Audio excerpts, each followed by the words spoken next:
এই আয়াতে আল্লাহ তাআলা গুরুত্বপূর্ণ 5টি বিষয়ে কথা বলেছেন। আগে আমরা একটু পড়াশোনা করে নেই, তাহলে বুঝতে সহজ হবে। বলি একটু আমার সাথে। ক্রেতা, বিক্রেতা, দ্রব্য, মূল্য, বাজার। ক্রেতা, বিক্রেতা, দ্রব্য, মূল্য, বাজার। বলেন, ক্রেতা আল্লাহ, বিক্রেতা মুমিনগণ, দ্রব্য জানমাল, মূল্য জান্নাত, বাজার জিহাদের ময়দান। ক্রেতা আল্লাহ, বিক্রেতা মুমিনগণ, দ্রব্য জানমাল, মূল্য জান্নাত, বাজার জিহাদের ময়দান। আল্লাহ তাআলা বলেন, ইন্নাল্লাহা আশতারা মিনাল মুমিনিনা আনফুসাহুম ওয়া আমওয়ালাহুম। ইন্নাল্লাহা আশতারা, নিশ্চয়ই আল্লাহ ক্রয় করে নিয়েছেন।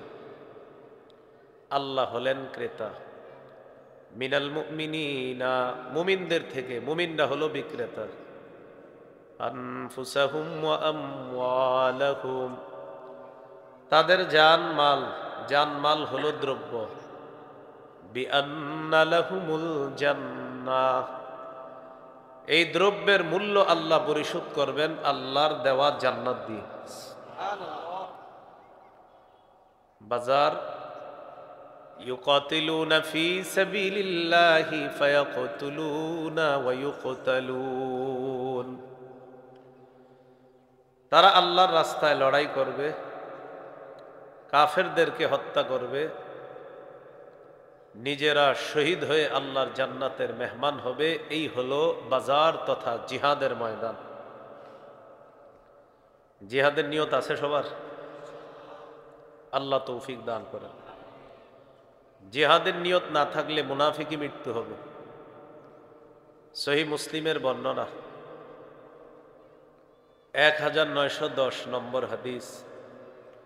قال رسول الله صلى الله عليه وسلم من مات ولم يجاهد، وفي رواية من مات ولم يغزو أو لم يحدث به نفسه مات على شعبة من النفاق। রাসূলুল্লাহ সাল্লাল্লাহু আলাইহি সাল্লাম বলেন, কোন মুসলমান মারা গেল কিন্তু জিহাদ করল না অথবা জিহাদের সংকল্প রাখলো না, সে মুনাফিকি মৃত্যুবরণ করল। এই জন্য আল্লাহর কাছে দোয়া করবেন, আল্লাহ কখনো যদি জিহাদের সুযোগ আসে তো সবার আগে আমি যাব ইনশাআল্লাহ। সূরাতুস সফফি 10 থেকে 13 নম্বর আয়াত, 28 পারা, 11 নম্বর পৃষ্ঠা, হাফিজি কোরআন মাজিদ অনুযায়ী সূরাতুস সফফি 10 থেকে 13 নম্বর আয়াত। আল্লাহ তাআলা বলেন, ইয়া আইয়ুহাল্লাযীনা আমানু হাল আদুল্লুকুম আলা তিজারাহ, হাল আদুল্লুকুম আলা তিজারাতিন তুনজিকুম মিন আযাবিন আলীম। تؤمنون بالله ورسوله وتجاهدون في سبيل الله بأموالكم وأنفسكم। আল্লাহ তাআলা বলেন, আমি কি তোমাদেরকে এমন একটা ব্যবসা সম্পর্কে বলবো যে ব্যবসা তোমাদেরকে যন্ত্রণাদায়ক আযাব থেকে রক্ষা করবে। তুমিনুনা বিল্লাহ, আল্লাহকে বিশ্বাস করবা, ওয়া রাসূলিহি, আল্লাহ রসুলকে বিশ্বাস করবা, ওয়া তুজাহিদুনা ফি সাবিলিল্লাহি বিআমওয়ালিকুম ওয়া আনফুসিকুম, জান মাল নিয়ে আল্লাহর রাস্তায় লড়াই করবা। যালিকুম খায়রুল লাকুম ইন কুনতুম তা'লামুন, তোমরা যদি জানতে এটাই তোমাদের জন্য কল্যাণ। এরপরে আল্লাহ বলেন, ইয়াগফির লাকুম যুনুবাকুম, উপকার লাভ কি, আল্লাহ তোমাদের আগের সবগুলো গুনাহ মাফ করে দিবেন। ওয়া ইউদখিলকুম জান্নাতিন তাজরি মিন তাহতিহাল আনহার, আল্লাহ তাআলা তোমাদেরকে এমন জান্নাতে প্রবেশ করাবেন যেই জান্নাতের তলদেশ দিয়ে নহরসমূহ প্রবাহিত হয়। ওয়া মাসাকিনা তাইয়্যিবাতান ফি জান্নাতি আদ, এবং চিরস্থায়ী বসবাসের জান্নাতের মধ্যে তোমাদেরকে আল্লাহ তাআলা মনোভূত বাসস্থান দান করবেন। যালিকাল ফাউজুল আযীম, আল্লাহ তাআলা বলেন এটাই হলো মহান সফলতা। তাহলে দেখেন সফলতা কি? আল্লাহকে বিশ্বাস করবেন, রসুলকে বিশ্বাস করবেন, জানমাল নিয়ে জিহাদ করবেন, আগের সবগুলা গুনাহ মাফ, চিরস্থায়ী বসবাসের জান্নাতে মনোভূত বাসস্থান, এমন জান্নাতে প্রবেশ করাবে আল্লাহ যার তলদেশ দিয়ে নহরসমূহ প্রবাহিত হয়। আল্লাহ বলেন এটাই মহান সফলতা। ওয়া উখরা তুহিব্বুনাহা, তোমাদের মনোভূত, তোমাদের পছন্দনীয় আরো অনেক নেয়ামত আল্লাহ তোমাদেরকে দান করবেন। সেই নেয়ামত কি? নাসরুম মিনাল্লাহ, আল্লাহর পক্ষ থেকে সাহায্য, ওয়া ফাতহুন করিব, এবং আসন্ন বিজয় আল্লাহ তোমাদেরকে দান করবেন। নিকটতম বিজয় আল্লাহর পক্ষ থেকে, এই বিজয় তোমাদের নিকট আসবে, এই বিজয় আল্লাহ তোমাদেরকে দান করবে। শেষে আল্লাহ বলেন ওয়াবাশশিরিল মুমিনিন, নবী আপনি মুমিনদেরকে সুসংবাদ জানায় দেন। তাহলে জিহাদের নিয়ত সবার আছে ইনশাআল্লাহ। যারা আল্লাহকে বিশ্বাস করে, রসুলকে বিশ্বাস করে, আর জিহাদের মানসিকতা যারা লালন করবে, তারা খাঁটি মুমিন এবং খাঁটি সত্যবাদী। ২৬ পারা ১৬ নম্বর পৃষ্ঠা, সূরাতুল হুজুরাত ১৫ নম্বর আয়াত।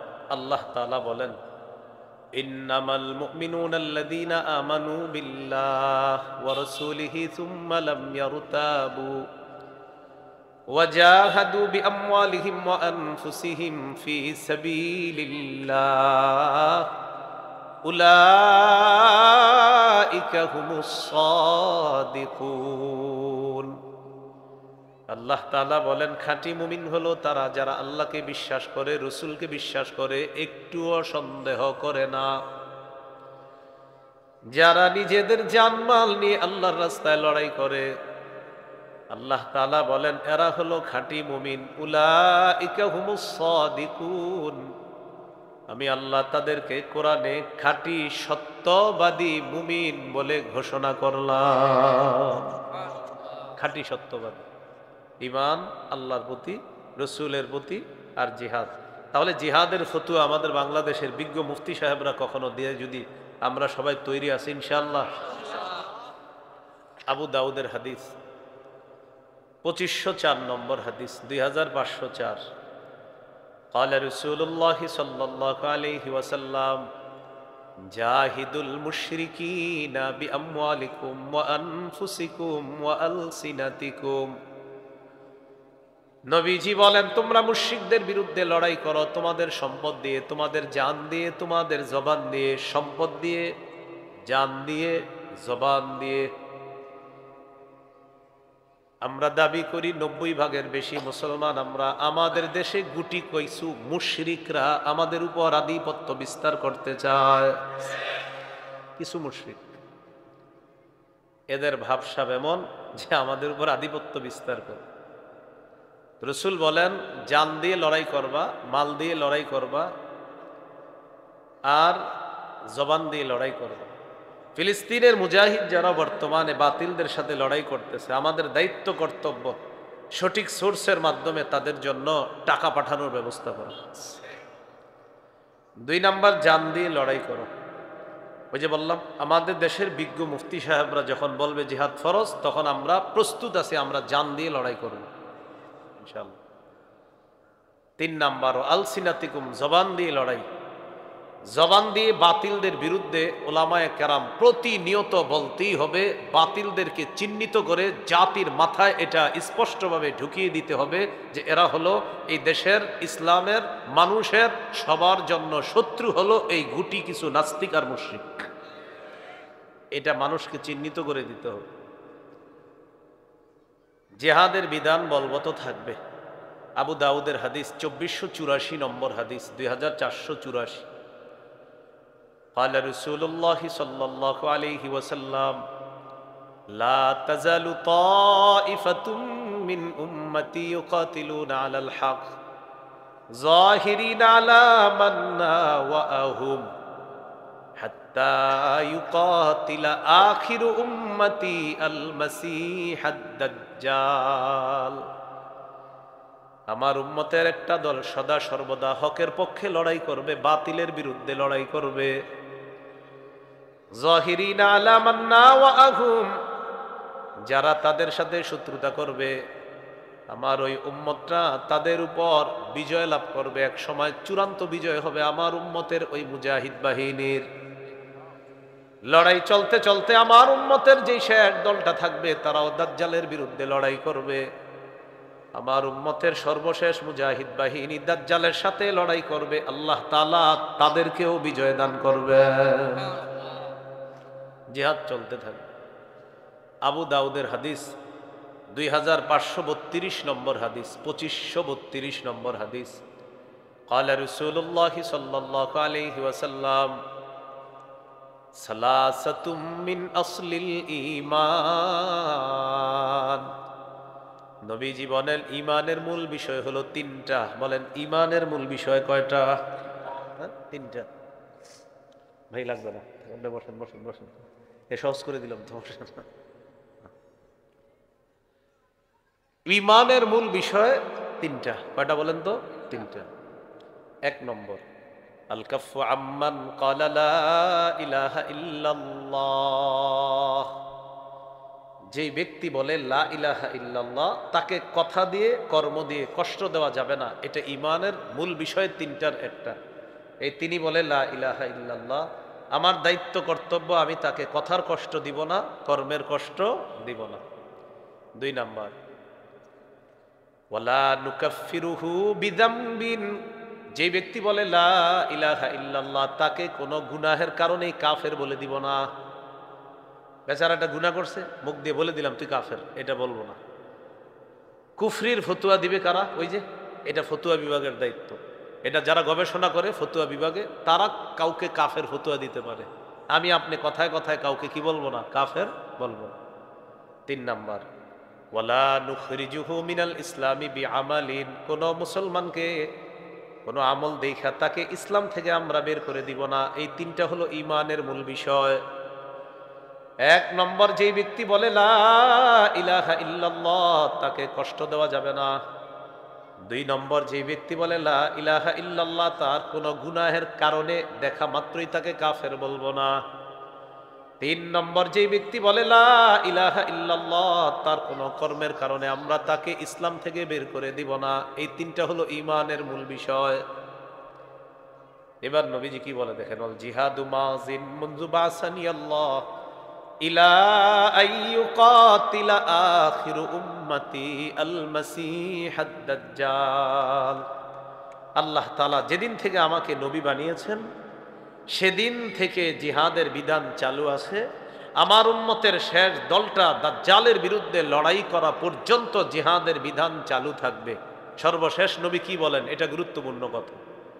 লা ইউবতিলুহু জাওরু জাইরিন ওয়ালা আদলু আদিলিন। বলেন আমার সাথে, কোন জালেমের জুলুম, কোন বিচারকের বিচার জিহাদের বিধানকে বাতিল করতে পারবে না। কোন দেশের হাইকোর্ট সুপ্রিম কোর্ট থেকে বলল যে জিহাদ নিষিদ্ধ, আমরা বলবো আপনি নিষিদ্ধ। কারণ বিচারক বললেও নিষিদ্ধ হবে না। নবীজি বলছে কোন বিচারক যদি বলে জিহাদ নিষিদ্ধ, এর কথা গ্রহণযোগ্য হবে না, তার কথা কোন জিহাদ নিষিদ্ধ হবে না। কিয়ামত পর্যন্ত জিহাদের বিধান চালু থাকবে। হ্যাঁ, জিহাদের বিধানটা কখন আসবে এটা আমরা বিজ্ঞ মুফতি সাহেবদের ফতুয়ার অপেক্ষায় থাকব। কোন বিচারক এই কথা বলার অধিকার নাই যে জিহাদ এদেশে নিষিদ্ধ। কোন বিচারক এটা বললে বলে দিতে হবে আমার নবী বলছে বিচারকের বিচারেও জিহাদ নিষিদ্ধ হবে না। যারা বলবে নিষিদ্ধ তারাই নিষিদ্ধ।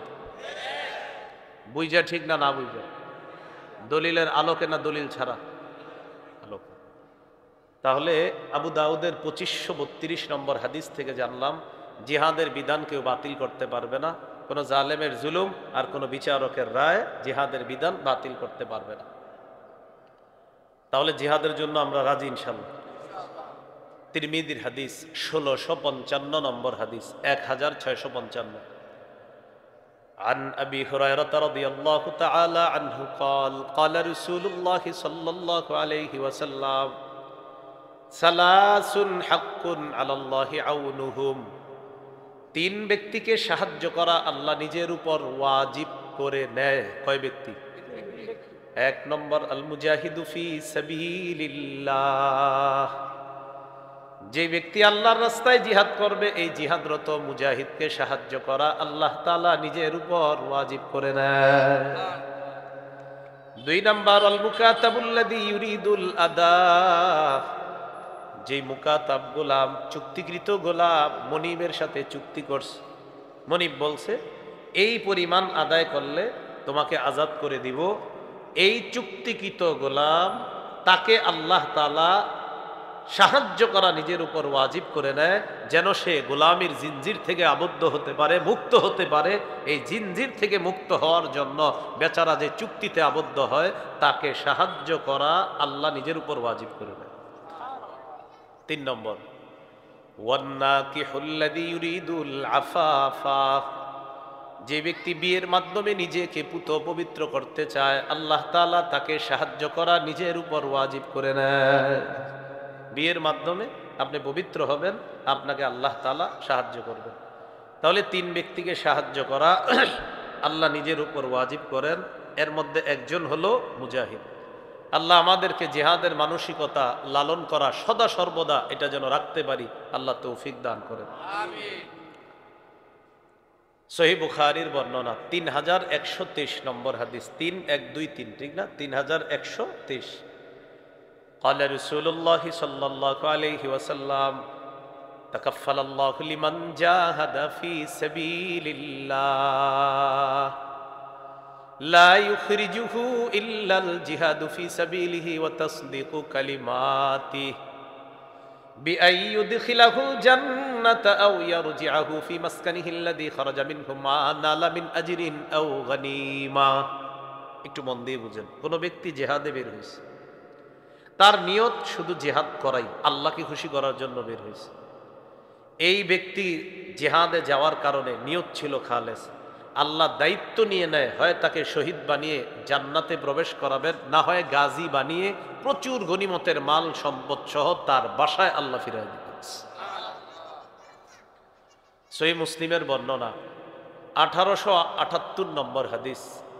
এই হাদিসের মধ্যে আছে قال رسول الله صلى الله عليه وسلم مثل المجاهد في سبيل الله كمثل الصائم القائم القانت بآيات الله لا يفتر من صيام ولا صلاة حتى يرجع المجاهد في سبيل الله।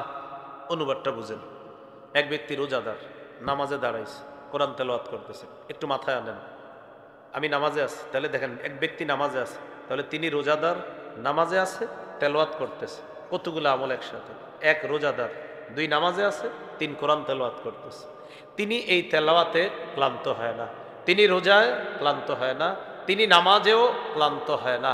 এই ক্লান্তিহীন রোজা আদায়কারী, নামাজ আদায়কারী আর কোরআন তেলাওয়াতকারী ব্যক্তির যেই সওয়াব হচ্ছে, মুজাহিদ আল্লাহর রাস্তা থেকে ফিরে আসার আগ পর্যন্ত তার আমল নামায় এই সওয়াব মুহূর্তে মুহূর্তে লিপিবদ্ধ, চলছে তো চলছে।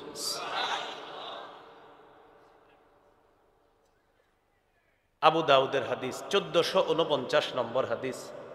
এই হাদিসের বর্ণনাকারী সাহাবীর নাম আব্দুল্লাহ ইবনে হুবশিয়িল খাত্তামি। কি নাম? আব্দুল্লাহ ইবনে, যাই হোক একজন সাহাবী আর কি। হ্যাঁ, আব্দুল্লাহ ইবনে হুবশিয়িল খাত্তামি রাদিয়াল্লাহু তাআলা। তিনি বলেন, আন্না রাসূলুল্লাহ সাল্লাল্লাহু আলাইহি ওয়াসাল্লাম সুইলা আইয়ুল আমালি আফযালু ইয়া রাসূলুল্লাহ। নবীকে প্রশ্ন করা হলো, ইয়া রাসূলুল্লাহ, আল্লাহর কাছে কোন আমলটা সবচাইতে শ্রেষ্ঠ? নবীজি বললেন, তুলুল কিয়াম, লম্বা সময় নামাজে দাঁড়িয়ে থাকা, এটা হলো আল্লাহর কাছে সবচাইতে শ্রেষ্ঠ আমল। সুবহানাল্লাহ। এই জন্য জোহরের আগের 4 রাকাত সুন্নত পড়বেন 3.5 মিনিটে, 2 মিনিটে। মসজিদে ঢুইকা দেখে আর 2 মিনিট আছে জামাতের, কয় মিনিট? 2 মিনিট, আল্লাহু আকবার বলে দাঁড়ায় যায় এবং উনি আপনারে কমপ্লিট করে দেখায় দিবে। 2 মিনিটের মধ্যে কমপ্লিট করে আপনারে বুঝাই দিবে যে দেখেন আমি কিরকম নামাজ পড়তে পারি। ভাই এগুলো করবো না, আমরা আল্লাহর সাথে তামাশা করবো না, বলেন ইনশাআল্লাহ। ধীরে সুস্থে নামাজ পড়বো। সহিহ বুখারী 757 নম্বর হাদিস। এক সাহাবী বারবার নামাজ পড়ছে, নবীজি বলেন আবার নামাজ পড়ো, তুমি নামাজ পড়ো নাই, আবার পড়ো, তুমি পড়ো নাই, আবার পড়ো, তুমি পড়ো নাই। সাহাবী বললেন আল্লাযী বাআসাকা বিল হক, আল্লাহর কসম যে আল্লাহ আপনাকে সত্য সহ প্রেরণ করেছেন, মা উহসিনু গায়রা, হুজুর এর চেয়ে ভালো নামাজ পড়তে পারি না। তখন নবীজি তাকে 1 রাকাত নামাজ শিখাইয়া দিলেন আর বললেন এইভাবে সব রাকাতগুলা পড়বা। তো নবীজিরে প্রশ্ন করলেন কোন আমল শ্রেষ্ঠ? নবী বললেন লম্বা সময় নামাজে দাঁড়িয়ে থাকা। কিলা ফাআইয়ুস সাদাকাতি আফযালু ইয়া রাসূলুল্লাহ, ইয়া রাসূলুল্লাহ আল্লাহর কাছে কোন সদকা সবচেয়ে শ্রেষ্ঠ? নবীজি জবাব দিলেন জাহাদুল মুকিল্লি, কোন ব্যক্তি কষ্ট করছে, কষ্ট করার পর উপার্জন করছে, এই কষ্টার্জিত উপার্জন, এই কষ্টার্জিত পারিশ্রমিক থেকে সে সামান্য সদকা করা আল্লাহর কাছে শ্রেষ্ঠ সদকা বলে গণ্য হয়ে যায়। রিক্সা চালক যে রিক্সা চালায়, এই বেচারা যদি 5-6 টাকা সদকা করতে পারে, এর যে কি পরিমাণ ফজিলত, কারণ এর কষ্ট তো নিশ্চিত, কোনো সন্দেহ নাই, যে পায়ে রিক্সা চালায় যে। কিলা ফাআইয়ুল হিজরাতি আফযালু ইয়া রাসূলুল্লাহ, হুজুর আল্লাহর কাছে কোন হিজরতটা সবচেয়ে শ্রেষ্ঠ আপনার কাছে জানতে চাই। নবীজি বললেন মান হাজারা মা হারামাল্লাহু আলাইহি, যে ব্যক্তি আল্লাহর নিষিদ্ধ বিষয়গুলো থেকে বেঁচে থাকে, এটাই হলো আল্লাহর কাছে শ্রেষ্ঠ হিজরত। কিলা ফাআইয়ুল জিহাদি আফযালু ইয়া রাসূলুল্লাহ, হুজুর আল্লাহর কাছে সবচেয়ে শ্রেষ্ঠ জিহাদ কোনটা? নবীজি বললেন মান জাহাদাল মুশরিকিনা বিমালিহি ওয়া নাফসিহি, যে ব্যক্তি নিজের জানমাল নিয়ে আল্লাহর রাস্তায় মুশরিকদের বিরুদ্ধে লড়াই করে, এটা আল্লাহর কাছে শ্রেষ্ঠ জিহাদ বলে গণ্য হয়ে যায়। এরপর প্রশ্ন করলেন ফাইয়ুল কতলি আশরাফু ইয়া রাসূলুল্লাহ, ইয়া রাসূলুল্লাহ আল্লাহর কাছে সবচাইতে মর্যাদাপূর্ণ শাহাদাত কোনটা? হুজুর এক ব্যক্তি শহীদ হইছে, সবচেয়ে মর্যাদাপূর্ণ শহীদ কে? নবীজি বললেন মান উহরিকা দামুহু ওয়া উকিরা জাওয়াদুহু, যাকে জিহাদের ময়দানে শহীদ করা হলো এবং যার ঘোড়াটাকে শহীদ করা হলো, এই ব্যক্তির শাহাদাতটা আল্লাহর কাছে সবচেয়ে মর্যাদাপূর্ণ শাহাদাত। তাহলে নতুন কথা এসে গেল শাহাদাত। বলেন কি আসলো? তাহলে আসলো জিহাদের ময়দান গেল, জিহাদ গেল, শুনতে শুনতে এসে গেলাম শাহাদাত, এটাও মর্যাদাপূর্ণ। শাহাদাতের নিয়ত আছে, শহীদ হওয়ার নিয়ত আছে সবার?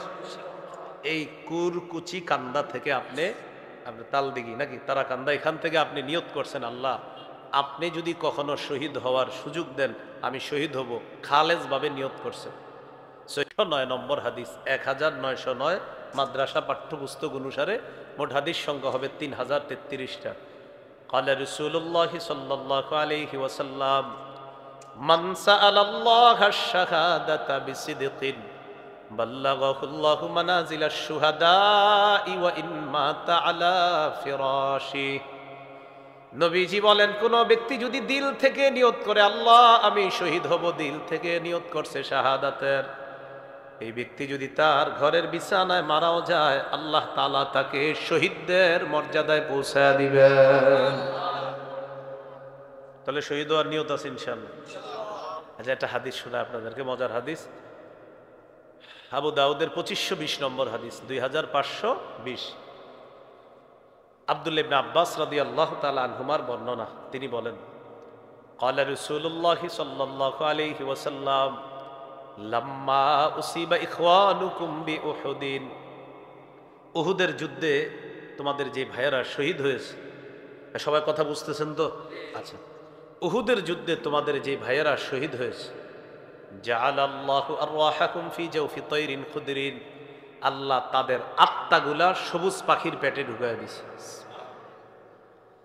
তারিদু আনহারাল জান্নাতি ওয়া তাকুলু মিন সিমারিহা ওয়া তা'ওয়ি ইলা কানাদিলা মিন যাহাবিন মুআল্লাকাতিন ফি জিল্লিল আরশ। সবুজ পাখিগুলা জান্নাতের ঝর্ণা, নহর ইত্যাদির উপর উড়ে বেড়ায় আর জান্নাতের ফলমূল খেয়ে বেড়ায়। আরশের নিচে স্বর্ণ দ্বারা তৈরি করা ফানুস আছে, এই ফানুসের উপর গিয়ে পাখিগুলা বসে, বসার পর আপোষের মধ্যে আলোচনা শুরু হয়। সুবহানাল্লাহ। পাখিগুলা আসলে শহীদ কারা? এরা কারা? শহীদরা। নবীজি বলেন, ফালাম্মা ওয়াজাদু তিবা মাকালিহিম ওয়া মাশরাবিহিম ওয়া মাকিলিহিম, শহীদরা যখন তাদের মনোভূত খাবার পেল, বাসস্থান পেল, মনোভূত পানীয় পেল, আপোষের মধ্যে তারা কথাবার্তা শুরু করলো, মাইয়ুবাল্লিগু আন্না ইখওয়ানানা, আচ্ছা আমরা যে এত নেয়ামতের মধ্যে আছি, আমাদের এই কথাগুলা আমাদের দুনিয়ার ভাইদের কাছে কে পৌঁছায় দিবে? সুবহানাল্লাহ। শহীদরা বলতেছে কেন? লিআল্লা ইয়াজহাদু ফিল জিহাদি ওয়ালা ইয়ানকুলু ইনদাল হারব, যেন আমাদের দুনিয়ার ভাইরা জিহাদের প্রতি অনাগ্রহ না দেখায়, আর জিহাদের প্রতি তারা কখনো যেন অলসতা না করে। এই জন্য আমাদের এই আনন্দের কথা কে আছে তাদেরকে জানায়া দিবে। তো এই কথা শহীদরা বলতেছে। আল্লাহ তাআলা বলেন, উবাল্লিগুহুম আনকুম, আমি আল্লাহ তোমাদের ব্যাপারটা জানায়া দিব। সুবহানাল্লাহ। তখন আল্লাহ তাআলা সূরা আলী ইমরানের 169 নম্বর আয়াত আল্লাহ নাজিল করলেন, ওয়ালা তাহসাবান্নাল্লাযীনা কুতিলু ফী সাবীলিল্লাহি আমওয়াতা বাল আহইয়াউন ইনদা রাব্বিহিম ইউরযাকুন। আল্লাহ তাআলা বলেন, যারা আল্লাহর রাস্তায় শহীদ হয় তাদেরকে তোমরা মৃত মনে করো না, বাল আহইয়া, বরং তারা জীবিত, ইনদা রাব্বিহিম ইউরযাকুন, তাদের রবের কাছে তাদেরকে রিজিকের ব্যবস্থা করা হয়, তাদেরকে রিজিক দেওয়া হয় তাদের রবের কাছে। এই কথা আল্লাহ আমাদেরকে জানায়া দিলেন সূরা আলী ইমরানের 169 নম্বর আয়াতের মাধ্যমে। তাহলে বলেন তো, শহীদরা কি মৃত না জীবিত? তাদেরকে রিজিক দেয় কে? আল্লাহ তাআলা। তিরমিজির হাদিস 1661 নম্বর হাদিস, এই হাদিসের মধ্যে আছে, ক্বালা রাসূলুল্লাহ সাল্লাল্লাহু আলাইহি ওয়াসাল্লাম, মা মিন আহাদিম মিন আহলিল জান্নাতি ইয়াসুররুহু আইয়ারজিআ ইলাদ দুনিয়া গায়রু শহীদ। নবীজি বলেন, জান্নাতের মধ্য থেকে কোনো ব্যক্তি দুনিয়াতে আসতে চাইবে না শুধু শহীদ ছাড়া। শহীদ ছাড়া জান্নাত যারা আছে, যত মানুষ থাকবে, তারা কেউ দুনিয়াতে আসতে চাইবে না, শহীদ আবার দুনিয়াতে আসতে চাইবে। কে আসতে চাইবে? কেন? নবীজি সাল্লাল্লাহু আলাইহি সাল্লাম বলেন, ইয়াকুলু হাত্তা উকতালা 10 মাররাত মিম্মা ইয়ারা মিম্মা আ'তাহুল্লাহু মিনাল কারামা। শহীদকে আল্লাহ তাআলা যেই পুরস্কার দান করবেন, এই পুরস্কার দেখার পর শহীদ এত পরিমাণ খুশি হবে, শহীদের মন চাইবে আমি বারবার শহীদ হব, আবার জিন্দা হব, আবার শহীদ হব, আবার জিন্দা হব। আমাকে যদি 10-12 শহীদ করা হয় আমি রাজি আছি। শহীদ হওয়ার পর আমি আল্লাহর কাছ থেকে আবার এই পুরস্কার বারবার পেতে চাই।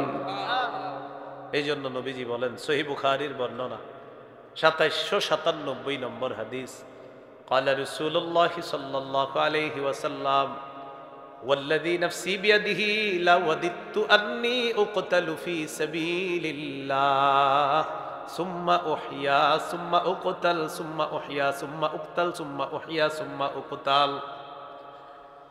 নবীজি বলেন, আল্লাহর কসম, আমার মন চায় আমি বারবার শহীদ হই, আবার জিন্দা হই, আবার শহীদ হই, আবার জিন্দা হই, আবার আমাকে শহীদ করা হোক, আবার আমাকে জিন্দা করা হোক, আবার আমাকে শহীদ করা হোক।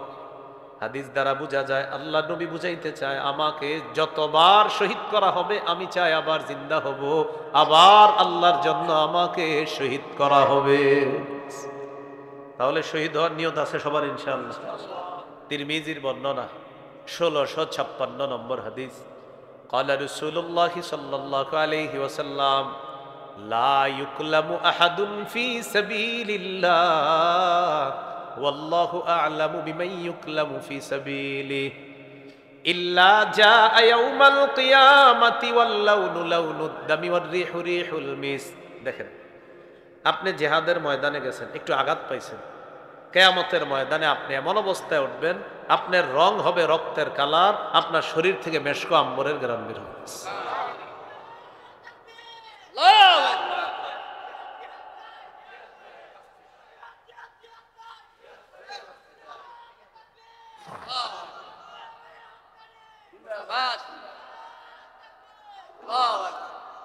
তিরমিজির হাদিস 1663 নম্বর হাদিস। এই হাদিসটা যদি পারেন কেউ নোট করে রাখেন, কত সুন্দর একটা হাদিস দেখেন।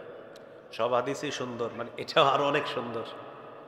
এই হাদিসে রাসূল সাল্লাল্লাহু আলাইহি সাল্লাম বলেন, قال رسول الله صلى الله عليه وسلم للشهيد عند الله ست خصال। শহীদের আল্লাহর কাছে 6টা স্পেশাল মর্যাদা আছে। বলেন তো আল্লাহর কাছে শহীদের স্পেশাল মর্যাদা কয়টা? এক নাম্বার, ইগফারু লাহু ফি আউয়ালি দাফআতিন ওয়া ইউরা মাকআদুহু মিনাল জান্নাহ। দেখেন, শহীদের শরীরের রক্তের প্রথম ফোঁটাটা একদিক দিয়ে পড়ে, আরেক দিক দিয়ে তার আগের সব গুনাহগুলা মাফ হয়ে যায়। ওই মুহূর্তেই জান্নাতের তার আসনটা তাকে দেখানো হয়। রক্তের ফোঁটা পড়তেছে, গুনাহ সব মাফ, জান্নাতের আসনটা তাকে দেখানো হচ্ছে। এই যে এই যে তুমি শহীদ হওয়ার পর এখানে আসবা। এক নাম্বার। 2 নাম্বার, ওয়ায়ুজারু মিন আযাবিল কবরি। শহীদকে আমরা যে কবরে দাফন করব, নবীজি বলেন ইউজার, শহীদকে বাঁচানো হবে, মিন আযাবিল কবরি, কবরের আযাব থেকে রক্ষা করা হবে। সুবহানাল্লাহ। 3 নাম্বার, ওয়ায়ামানু মিনাল ফাজাইল আকবার। কিয়ামতের ময়দানের বিভীষিকাময় অবস্থা, জাহান্নামের আযাব থেকে শহীদ নিরাপত্তা লাভ করবে। এইগুলা নিয়ে শহীদের কোনো টেনশনই থাকবে না। 4 নাম্বার, ওয়ায়ুদাউ আলা রাসিহি তাজুল ওয়াকারিল ইয়াকুতাতু মিনহা খায়রুম মিনাদ দুনিয়া ওয়া মা ফিহা। মরমর খচিত পাথর, এই মরমর পাথর খচিত মুকুট শহীদের মাথায় পরিয়ে দেওয়া হবে।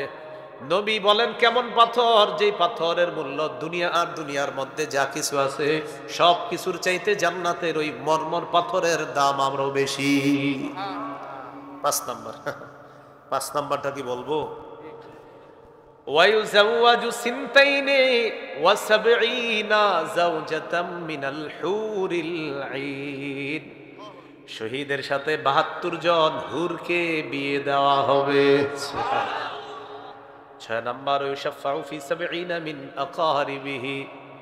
শহীদের নিকট আত্মীয়র মধ্যে কমপক্ষে 70 জনের ব্যাপারে তার সুপারিশ মঞ্জুর করা হবে। এই 6টা স্পেশাল পুরস্কার কার বলেন তো? শহীদের। বলেন কার? শহীদের এই 6টা স্পেশাল পুরস্কার আছে। তাহলে আমরা শহীদ হওয়ার নিয়ত আছে তো ইনশাআল্লাহ? আল্লাহ তাআলা তৌফিক দান করেন। এবার শহীদ হব যে আমরা, আমাদের একজন যোগ্য আমির দরকার। কি দরকার? আমাদের দেশে এমন একজন শাসক চাই আমরা, যেই শাসক দেশও চালাইতে পারবে, আবার জিহাদেরও নেতৃত্ব দিবে ইনশাআল্লাহ। কি বলেন, চাই কিনা? এই জন্য 3টা দোয়া করবেন আজকে থেকে। বলেন কয়টা? চলেন করি। বলেন, আল্লাহ কিয়ামতের আগে বাংলাদেশে আর কোনো দিনও নারী শাসক চাই না। কি শাসক? সবাই আওয়াজ দিয়ে বলেন। কেন? আরো জোরে এলাকাবাসীরে শোনান, যারা রাজনীতি করে তাদেরকেও শোনান। قال رسول الله صلى الله عليه وسلم لا يفلح قوم ولو امرهم امرأتان। নবীজি বলেন ওই জাতি কিছুতেই সফল হবে না যেই জাতি তাদের নেতৃত্বে কোন নারীকে বসায়া দেয়। 2 নাম্বার দোয়া। বলেন, আল্লাহ বাংলাদেশে শরিয়া আইন দেখতে চাই। শরিয়া আইন চায় না তারা কোন না কোন অপরাধে অপরাধী যারা, চোর শরিয়া আইন চাইবে না, হাত কাটা যাবে। ধর্ষক শরিয়া আইন চায় না, পাথর মেরে হত্যা করা হবে। শরিয়া আইনে যদি চুরির বিচার শুরু হয়ে যায় বাংলাদেশে, শুধু চুরির বিচার করতে করতে সুপ্রিম কোর্ট আর হাইকোর্টের বয়স শেষ হয়ে যাবে। কিসের বিচার? চুরির বিচার। 3 নাম্বার। বলেন, আল্লাহ এমন একজন শাসক দাও যে শাসক মৌলিক 4টি কাজে গুরুত্ব দিবে। নামাজ কায়েম করা, যাকাত আদায় করা, সৎ কাজের আদেশ করা, অসৎ কাজের নিষেধ করা। বলেন দলিল। সূরা হজ 41 নম্বর আয়াত। কোন সূরা? কত নম্বর আয়াত?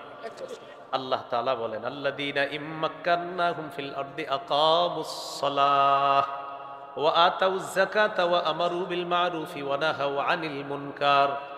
আমি যাদেরকে শাসন ক্ষমতায় বসাই তারা 1 নাম্বার কাজ করবে, নামাজ কায়েম করবে, 2 নাম্বার যাকাতের বিধান চালু করবে, 3 নাম্বার সৎ কাজের আদেশ করবে, 4 নাম্বার অসৎ কাজের নিষেধ করবে।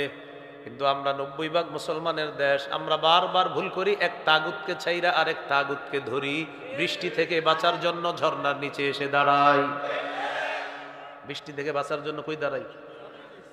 ঝর্ণার নিচে দাঁড়াই, এক তাগুত ছাড়ি আরেকটাকে ধরি। এই জন্য আমাদের গলায় ওই গোলামির জিঞ্জির আবদ্ধ হয়ে থাকে, গোলামের জিঞ্জির এটা আর ওঠে না। এই জন্য ইসলামী মাইন্ডের যেই দলগুলো আছে আমাদের দেশে, তাদের একটা সুবর্ণ সুযোগ চলতেছে। এইবার যদি সুযোগ হাতছাড়া হয়, 50 বছরেও আর এই সুযোগ পাওয়া যাবে কিনা অন্তত আমি জানি না পাওয়া যাবে কিনা। এই জন্য ইসলামী দলগুলো আপোষে গুতাগুতি বাদ দিয়ে এক হতে হবে। এখনই সুবর্ণ সুযোগ। আমরা আমাদের মুরব্বীদের জন্য দোয়া করব, আমাদের মুরব্বীরা তারা যেন এক টেবিলে বসে ইসলামী মাইন্ডের মানুষগুলো এখন বাংলাদেশে চায় যে আমরা আমাদের ছোট থেকে বড় আমাদের দায়িত্বশীল ইসলামী মন মানসিকতার মানুষ চাই। তাহলে আর রডের পরিবর্তে কখনো বাস হবে না। বুঝে আসছেনি কথা?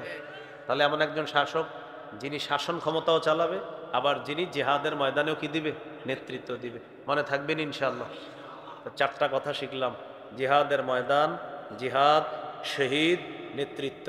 জিহাদের ময়দান, জিহাদ, শহীদ, নেতৃত্ব, এই 4 বিষয় মাথায় রাখবো ইনশাআল্লাহ।